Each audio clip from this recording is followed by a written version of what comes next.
podcast. I'm your host, Khaled Abdallah, and I'm joined today by my co-host, Osama Dahoud. Today, we are talking NBA. It's week 2 of the NBA season. Most of the teams have played about 5 games. So we're going to do a quick check-in on Osama's over-under, see if he has any regrets. Then we're going to do a fun segment on NBA superlatives. So think about your yearbooks where we talked about most likely to succeed, class clown, things like that. But we'll do it for the NBA. So we'll get started with how things are going. What are some of your initial thoughts? Again, we're about 5 games into the season. Anything that really stands out to you so far? The Milwaukee Bucks are in trouble. They're in trouble. Their lack of depth. They're very top heavy.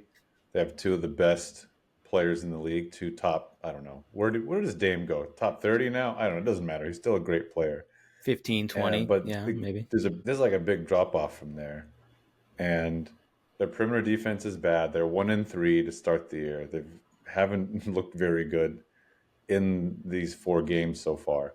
So that's an early one. The Giannis is future talks are coming back quickly. Is anything going to happen when Chris Middleton comes back? Do you think that's I know it's a different point in his career, but is that enough of a solution to get them back on track? Even if their scoring goes up, it doesn't make their defense better, right? He's not the same player he used to be. So even if they offensively can shoot their way out of games, it's not like the other team will stop scoring on them as effectively as they already are. Should we have predicted this?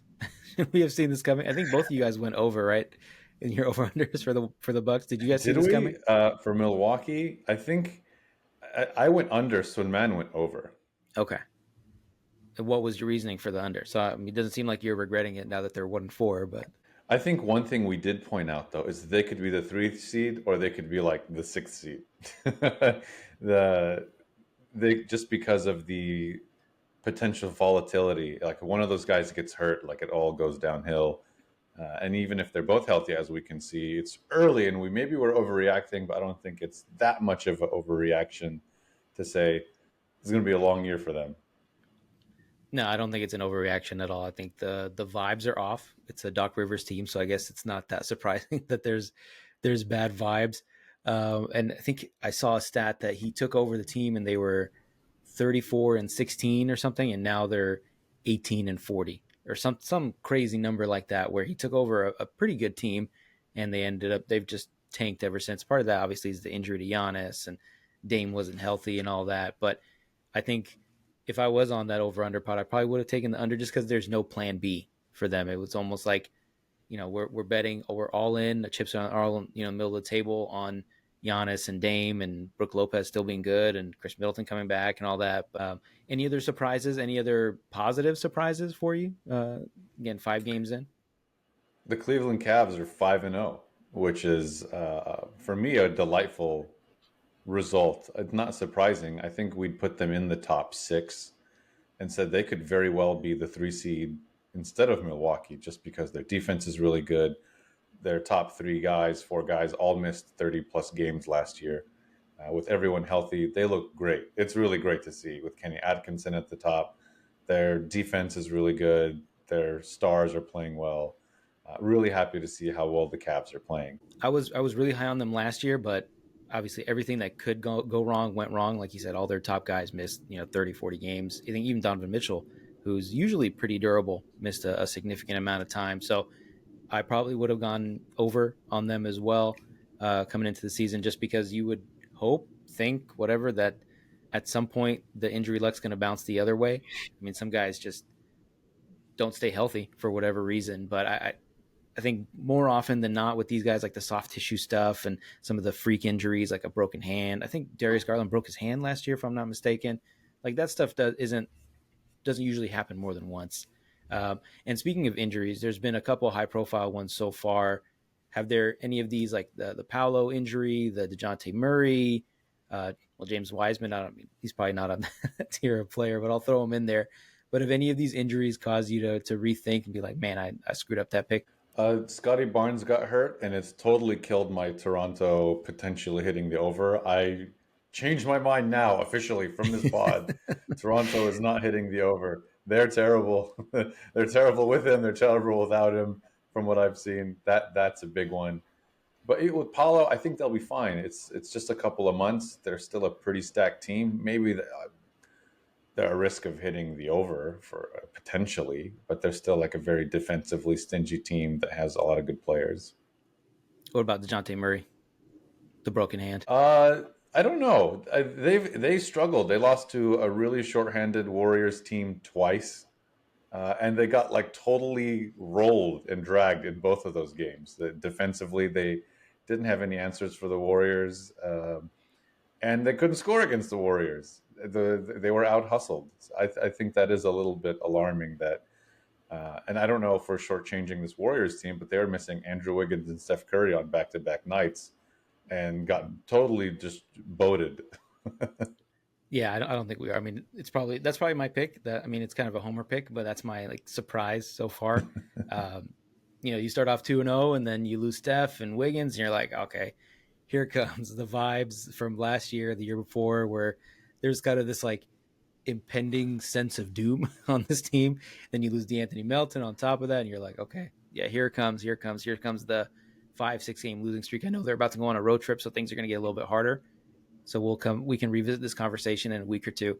But I mean, 4-1 at this point, I'll take it considering who they've lost. And I mean, I would throw James Wiseman too into that mix. I think I was really excited about him coming in. Uh, you know me from last year, I was high on the Pacers, still high on the Pacers, and I thought he would have been a great fit as that backup big, especially with Miles Turner missing some time. So, I mean, again, he's not on that same level as some of these other guys, but he deserves a mention, I think. Okay, so you want to touch on them real quick. They're 4-0. They look like one of the best teams in the league again. And the defense is insane already through 4 games. They have like an 88 defensive rating, which means that it's really hard to score on them. They just have a lot of length and youth. I really love that. Their loss to Dallas was just off of Luka going up another level and defeating a really great team.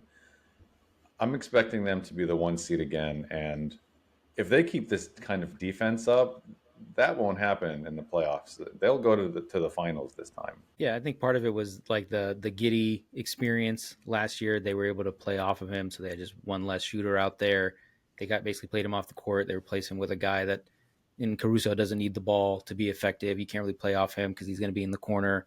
Uh, Aside from their play on the court, what do you think about Draymond's comments about their post game interviews and how the whole team shows up and starts barking and messing around? He was basically like, he's basically calling them immature for doing it, and he was saying, I think he thinks he's a journalist now because he's done a couple TNT broadcasts, but he's like, they interview you so they can hear your thoughts. They don't want to interview you so your team can start barking. And he was like, there's a fear factor that you want to impose with these. I guess in the post game interviews, you're supposed to be intimidating or something. And he said they're lacking that because they're too fun. It's kind of the thesis of it. I think once upon a time everyone said that about the Warriors. Man, what a fun team that became very menacing and took over the league. So I don't know. I think maybe he's Yeah, just having recency bias. yeah. And It's also like probably just screwing with them a little bit, right? Typical Draymond, just screwing with everybody. yeah. It's kind of like an old man yells at cloud type thing, where it's like, all right, I'm gonna get my shots in. I got my podcast. I'm gonna take shots at these young guys that are probably gonna sweep us. Maybe we'll be lucky to get a game or two on them, but it's the youth, man. The youth movement there. They just, like you said, the youth, the length. They just have so much depth. They're probably a candidate. Everybody keeps talking about them doing like a 3-for-1 trade, but I kind of hope they don't because I don't think they need to. To especially like you look around the West and you're like, it's a little less scary than I think we thought coming in. Like everyone else has major flaws, major concerns, except for OKC. So anyway, are you ready to talk about some awards, some superlatives, which is a tough word to say that I don't want to say again because I keep tripping over it. Superlatives, superlatives, superlatives. Yeah, I'm down. That word, and there's another one I always trip over. It's like it'll come to me at some point, but I hate saying it. I always have to like stop and say it. It's like a Solmon's pronunciation dyslexia, but it comes in these other words. Daniel uh, Theus. what was your? I think my favorite one was Dante DiVincenzo. Just a good. It's okay. We're not talking behind his back. Hopefully, he still listens to the pods when when he's not on them. But uh, yeah, let me hear your superlatives. All right, I have several here. I have more than I Okay. think you asked for five. I have more than five. Okay. We'll trade off. So you go first. Sure, sure. Yeah, first up is kind of a softball. This is the Marcus Smart I Got This Guys award for the player you don't want going into takeover mode, but he does it anyway. The winner is it's still Marcus Smart. He's still the winner of this award that's named after him. I like it. And we talked about this He, that was he like the main issue with the Celtics when he was there is that he thought he was the man on the team and was always the one. Somehow the ball always found him in late game situations. he's already gone 0 for 8 in one game. So it's he's going uncontested, I think, early. Yeah, I don't maybe Jordan Poole for me, but it's like at this point you're okay with it because you're just like let's just keep losing. Maybe we'll get Cooper Flag next year. So by all means, go ahead. Well, runner Uh, up, now that you mention it, Dylan Brooks. I don't even want to mention his name on this podcast. He's just there's nothing positive I have to say about that guy. I just we'll move on. Toughness, intimidation. No, just get the fuck out of here. All right, my first one is player most likely to go postal on the rest of his team and or league, and that is Rudy Gobert. I just think at some point, just the amount of shit this guy gets, the fact that every visiting superstar wants to dunk on him to get a Bleacher Report highlight. I just feel like at some point this guy's gonna break, and it's gonna be bad news for everybody else. I think that I think he's gone through it all at this point already. He was basically like blamed for getting the coronavirus a few years Yeah, he ago for was touching patient some zero. microphones. Yeah, I think he'll be all right. He's already cried on camera about like not getting the All Star vote. He'll be all right. He's the single out Rudy on the 3 point line works every year. It can only go up from here. Yeah, he'll be fine with his I don't know four defensive player of the years that but but I five would at this flag point. it. You just never know, right? That's why they go postal. Like, oh, he was such a nice man. And one day he just acts as the whole family. You just never know. Yeah, it's the quiet ones, right? I mean, it's you would say, oh, Draymond or Russell Westbrook, one of these angry dudes. Like, nah, it's the quiet guy. That's the unassuming dude you wouldn't think about. All right, back to you. All right, this one is the disgruntled superstar whose status around getting traded is talked about more than the actual basketball games. The winner is Nikola Jokic. Jokic, really? I thought you were gonna say Giannis. Oh, okay, you could give them both the award, I think, but Jokic, there's already an article that got leaked this morning about how there's tensions rising because his window is shortening by the day, and they're not good. They don't have any depth. It's not working out, but it's early. These are early superlatives. Yeah, you know what? It's funny you actually mentioned him because I was driving home from the gym this morning and I was thinking about the pod and his name popped into my mind and I was just thinking about how 2 years ago there was dynasty talk. There was oh man, the Jokic they won this title. They have all these young guys. You're talking about Christian Brown, MPJ, Jamal, like all these dudes. You just name their go up and down the roster, and you're like, man, like there was a lot of people. I don't know if I necessarily believe that thing. Me and Salman talked about it after the pot or after the finals, but the smart NBA people like Zach Lowe, people like that, they were talking dynasty, and it's like it just made I had like a moment of reflection, like how thankful I was for how things worked out for the Warriors during that run of just how easily things can go sideways, right? Even with Giannis here, when they won their title, you're like, oh man, like he's got Drew Holiday, he's still got Chris Middleton, all these other supporting pieces. This they could be around for a while, and then I think they've been a first round exit every time. So yeah, I mean it's funny that you brought him up because I did have some of those thoughts this morning. All right, back over to me. This is a not a player, but most likely to have a heart attack during a game. That's Steve Ballmer. The guy, you know what? I know a lot of people don't like the crowd shots during Clippers games. They're like, all right, we get it. He cares a lot. But in terms of like unintentional comedy and entertainment scale, he's like a 10 for me. I love seeing him like he turns like he's like the same shirt, the color as my shirt and your hat. He's bright red and he's sweaty and freaking out. It's like, man, you're worth like, I don't know, was it $50 billion and you living and dying with every possession of this basketball game for your mediocre 42-40 basketball team. So it's impressive to me. And you can't help but think about his bank account and everyone that he's paying that's not playing right now. That's true, and yeah, that's a spoiler for another one of my superlatives. But are you intrigued by the soccer style or college basketball style like fan wall that they have behind one of the baskets? It looks cool. I mean, it looks cool on TV. I'd love to see it in person whenever I get a chance to make my way down there for a game. At least they have something unique, which I think, when their team does find success again, that'll be a cool thing to highlight in the postseason, primetime games. It's different. It's smart. Yeah, yeah, I'm a fan. And they have what, like a toilet for every five people. It's like the most toilets in any arena or stadium in the country, and that's like one of the top things on the ticker. It's like, hey, come check out our toilets. No waiting, no long lines to go to the bathroom. It's great.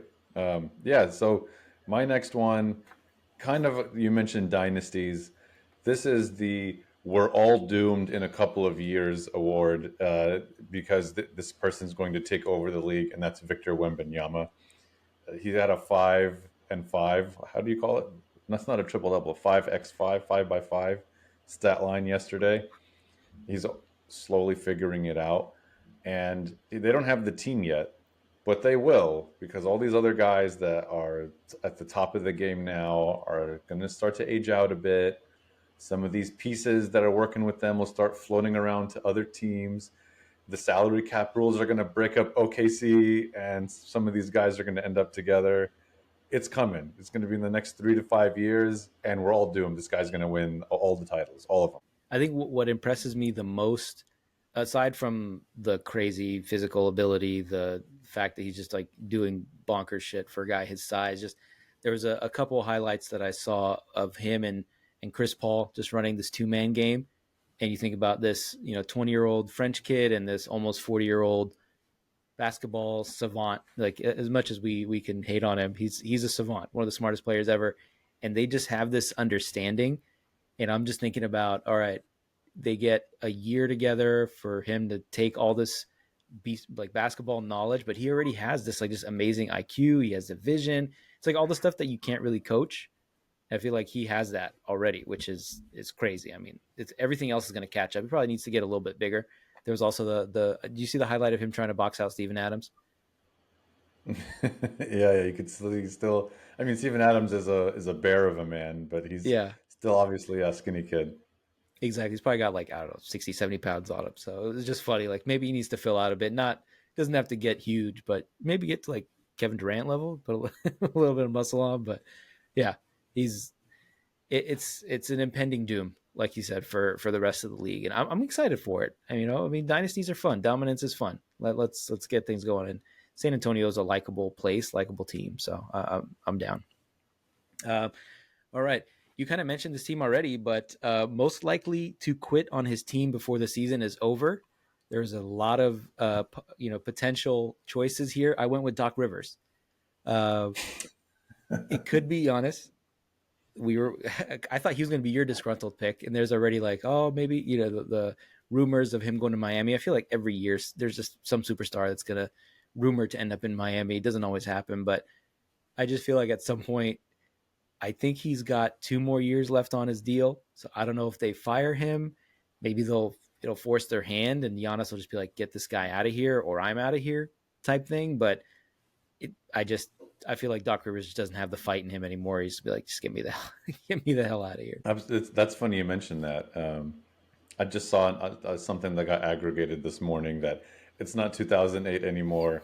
It's been a while since this guy won, and that noise is gonna get louder. He might just go into Doc Rivers, I'm everybody's friend mode, and I don't know, it's not, and he's gone. Yeah, he's the Mike McCarthy of the NBA. I think about their parallel journeys, and McCarthy wins a ring in what 2011 with Aaron Rodgers, and you're like, oh man, this guy's a great coach. They're gonna be a dynasty. You think about Doc Rivers, same thing. Oh, he won with this incredible team, the original Big Three, and you're like, he's gonna be around for a while. He's a great coach, and then I don't know, the shine kind of comes off. It was you said 2008, so it's been 14 years, 15 years, and then I mean, Mike McCarthy, same thing, about 14 years. So it's just, yeah, I don't see it with him, and I don't think he makes it to like Christmas. I think it's if they obviously if they continue at this rate, I don't think he makes it to Christmas. Wow. Okay. We'll see what happens. That's kind of what happened last year. He was out. He was in around that time. So okay, buckle up, Bucks fans. Yeah. I mean, I liked him on the Simmons pod too when he was doing his little weekly guest segments. He's got a lot of great stories. The guy's been around for a long time, and it's just maybe it's like, all right, maybe it's time to hang it up, dude, and just pick up a microphone and tell cool stories about the Knicks or the Celtics or whatever. So Yeah, I was watching the starting five on Netflix, and I'm on like the in-season tournament part, and his commentary is all over the highlights. I'm like, oh yeah, Doc Rivers was on TV for a couple of months last year. Forgot about that. yeah, he was doing the Belichick thing. He was doing like press tours. He was doing podcasts. He wasn't dating a 24-year-old, but he was doing his thing. He also wasn't saying that plays were dumb. If you've seen Belichick on the Manning cast, he goes, "This is just a dumb play." You just, I really enjoy your Belichick impression.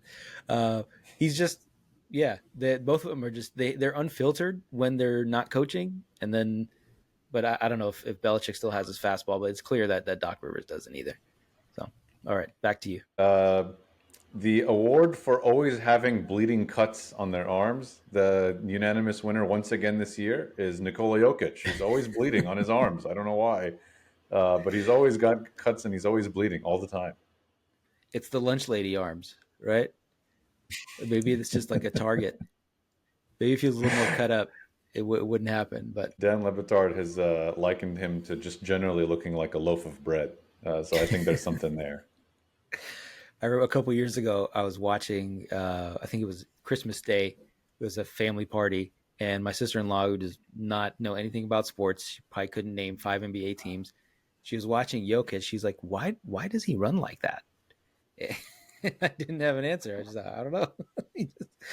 It's like imagine me telling her this is the best player in the league, and he runs like that. And you know what? It's not like he's running with cinder blocks on. He's just kind of this big lumbering guy who He looks just has funny like when he. this, yeah, this like thing with his shoulders where he like doesn't really swing his arms, so it just looks funny. But yeah, imagine like telling somebody that has no idea about basketball, hey, that's the best player in the league. Yeah, that Hmm. doughy guy right there has three MVPs. Yeah. I have two more. Player most likely to have his ligaments disappear like Thanos dust, and that is Kawhi Leonard. He was also a candidate for most likely to quit on his team because of. I honestly, I wouldn't be surprised if we woke up tomorrow and Kawhi retires like without fanfare. I don't think he'll ever retire because he's got a lot of money left. But if the Clippers announce tomorrow, hey, he's done for the year, we'll see him in 2026. So yeah, Yeah, it's not surprising, unfortunately. But I think the guy cares. Saw that Stephen A. Smith called him the worst superstar of all time, which is really harsh, considering that when Toronto won that title a few years ago, he couldn't even jump on a phone book. He was just picked his spots where he was going to play defense really hard, and when he was going to like crank it up a notch and take over the game. I mean, this is a guy that had LeBron saying, damn, when he checked back into a game. He is like one of the most talented players we've ever seen. But sometimes the body just betrays you, man. That's what's happening to this guy. I don't think that he doesn't want to play. He just can't. I was watching, going back to plugging starting five again, Jimmy Butler talking about how you can't even think about playing if your lower body's not right. It's not even an option. You spend so much time trying to recover.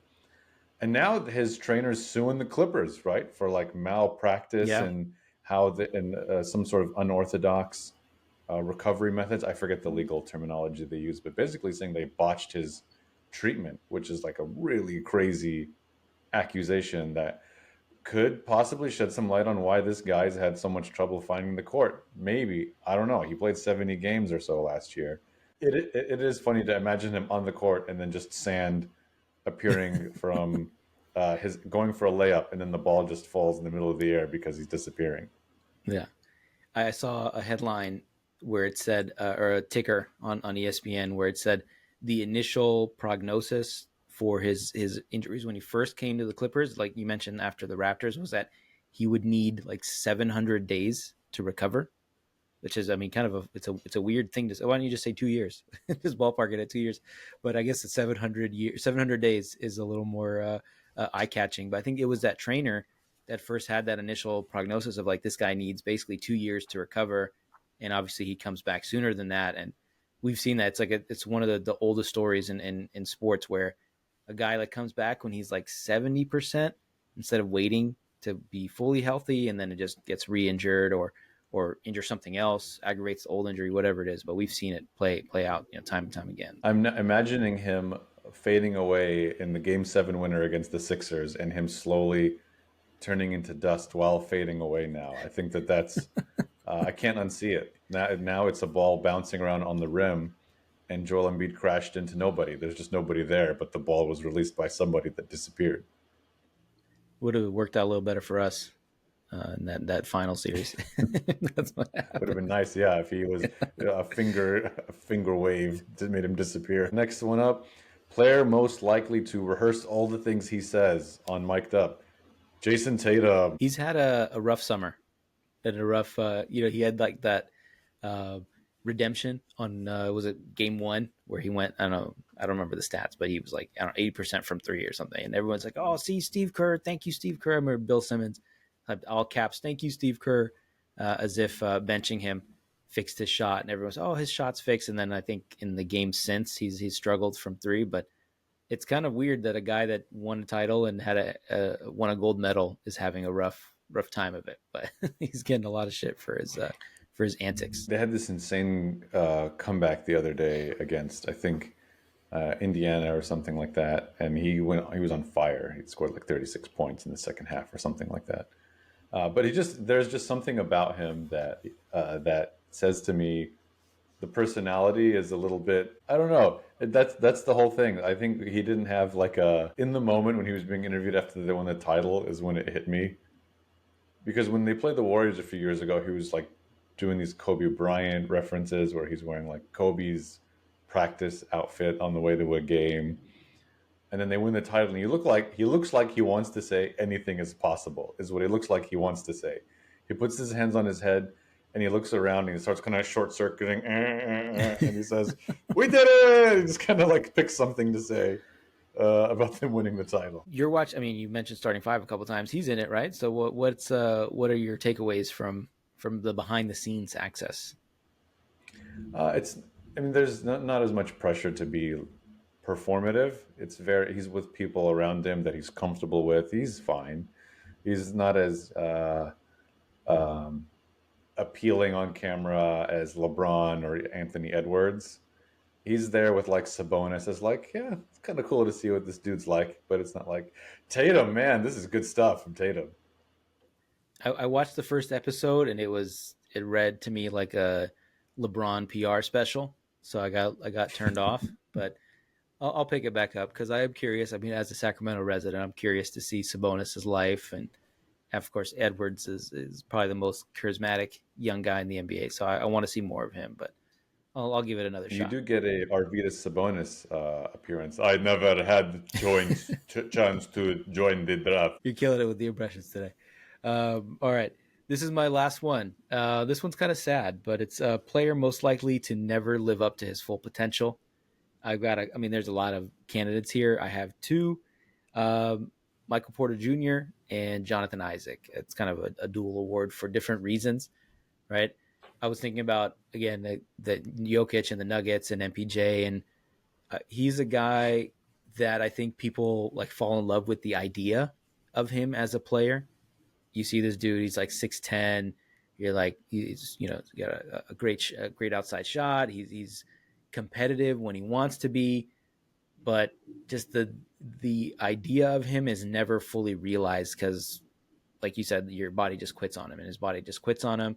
And then some of it is also like the mentality where he's got the chucker mentality, where it's like it's goes against the grain, it goes against the ethos of your team and your offense. And then on the other side of the ball, it's Jonathan Isaac, who I think we've talked about on this pod before. He's like a defensive demon, could be a defensive player of the year candidate, but they can only play him like 15 minutes a game, or his ankles or knees will explode. Basically, like he's another guy that was a candidate for the Thanos dust, but he's young enough where you're like, okay, maybe he'll bounce back. But both of those guys. It's kind of it's sad because they could be all time level players again. The idea of them could are is an all time level player, but they just aren't able to live up Yeah, to with it. Michael Porter Jr., I definitely see it. And he's had his pockets where it's shown, like in the bubble when they came back down 3-1 twice. His offensive rebounding was so good. And when they won the title, obviously, he had his moments where, like, he bailed them out. Obviously, the team was really deep and working like a machine the year they won the title. But he played his part. It's not like he was a negative. But since then, since that title, you've seen the other pockets of him before that, and that drive you crazy, where his shooting is inconsistent. He falls asleep on defense. He doesn't always use his height. He kind of the Andrew Wiggins, where they're really tall guys and don't leverage that to rebound better. So I agree with that. I don't know how much better it gets from here. With Isaac, he just can't stay healthy, man. Like he's great. He can really like imagine him with fully healthy in a postseason, just a complete destroyer at the rim. But he doesn't even get to do that. Like he's already injured right now. He's already missed a few games. So I don't think we'll get to see it. Versus with Porter, like he's not going to reach it. With Isaac, I don't even know if he'll get the chance to play in the postseason and show that he can be an impactful winning player for the Magic. Yeah, MPJ, we've gotten glimpses, and it's worked out. It was just like Wiggins, like he's the other name that came to mind is that same finals run. You know, they both tapped into something that they don't usually tap into, and it's just maddening to see because you're like, this is the player that you could be. Maybe you're not carrying a team, but you have the skill set, you have the athleticism to do everything possible to be a winning player and to be a major contributor, to be the second best player on the team, which is not, it's nothing to sniff at, right? Like that's it's a big deal if you're the second best player on a finals team. Which I think probably MPJ, you could argue Jamal Murray that year was probably number two, but he wasn't far behind, I would say. So, and then Isaac, maybe you just put him in bubble wrap until the playoffs, but I don't know. I just that's again another guy that's just unfortunate. So All right, I got two more. They're both kind of trade related. The first one is we didn't really get to see it last year, but the I'm getting traded by LeBron at the deadline award, and this one I'm predicting is going to D'Angelo Russell. or Rui. I think both of them are pretty good candidates for that. Well, Rui started the season on fire. He's shooting 57% from three, 42%, 43% overall. D'Angelo Russell is shooting 25% from three, which is please get me out of here territory, borderline. Like that's what he's there for. He's their floor spacer. And Rui's kind of does both. He's a bit of like a mid range guy. His shot is really, really taking a. I mean, he started off the year hot, but I think LeBron's just going to look at D'Lo like he looked at D Wade that one time and was like, I need to get this guy out of here. All right, what's your last one? Because I went through my five, so you got a couple extra. Player that is waiting at the airport to get traded. This is the George Hill Award. This is the player that gets traded all the time. And I think that player this year is either going to be Jay Crowder or Tobias Harris. I'm thinking Tobias Harris this year gets traded because he's just sitting there in Detroit as their only option. And someone's going to be like, you know what? We could use a guy with some experience, that just that veteran presence. I think it's Tobias Harris. I don't even know what team Jay Crowder is on at this point. Is he on Milwaukee? Yes, right. I think he's on Milwaukee. I'm gonna Okay. I'm gonna scrap him for as an honorable mention and just say Tobias Harris. Yeah, Tobias Harris, man. I use the analogy that he's sparkling water. It's like it's like when you want something to drink, you want something carbonated, you reach for that sparkling water. It's like a LaCroix. It's like the flavor's almost there, but it doesn't satisfy the craving for what you want. And it's just he's another guy where like the idea of him, you're like, oh, he's a he could play multiple positions. He's a good defender. He's a stretch four. He can play the two, whatever. And he just never lives up to it. And I'm seeing that Pistons Twitter is already sick of the guy, and they're already like, we got to put this guy, we got to bench this guy, we got to change things up. I mean, I don't know what kind of expectations they had coming into the season, but yeah, I'm with you. Was that your last one? One more. This is the Tom Brady Award. Different sport, but player that we're expecting to retire but still hasn't. This one has two candidates. Number one, obviously, is LeBron James, who's clearly outplaying like the life expectancy of a basketball player. The second one is Big Al Horford. Well, Al Horford was class of '04. I think the '04 draft class or '05. He 05, I think. Yeah, it's been a while. Like I'm Yeah. surprised he's playing this year. Yeah, I thought he was going to hang it up after the title, but maybe he's like, I could just play 8 minutes a game and win another ring. So maybe maybe that's what's keeping him around. LeBron, yeah, that's the obvious one. Give me your Bronny thoughts in 30 seconds. He has more points than Joel Embiid, Kawhi Leonard, and Paul George. He's killing it. Got 2 points. I like that. That's like a diplomatic answer. I don't know. I All right. mean, they drafted him to play him. He was probably going to go to the G League if they didn't draft him. So I don't know what happens from here. I don't know. He's not really playing right now. It's one of those things where I don't care what happens. I mean, it's like a cool moment. You're like, all right, it's fun, father son, but I don't need front page coverage of it on ESPN or Bleacher Report. But you know how it is. The LeBron, the James name, the royal family, whatever you want to call it, they get clicks. So it is what it is. I mean, I've been posting the clips on our YouTube page of his first basket, his first appearance, and they've been hitting. So keep it up. Let's go, Brody. I want to see more of you. Let's go. By the way, Anthony Edwards, 0% field goal percentage with Bronny guarding him. Maybe that's his future in the NBA. There you go. Maybe there's a path.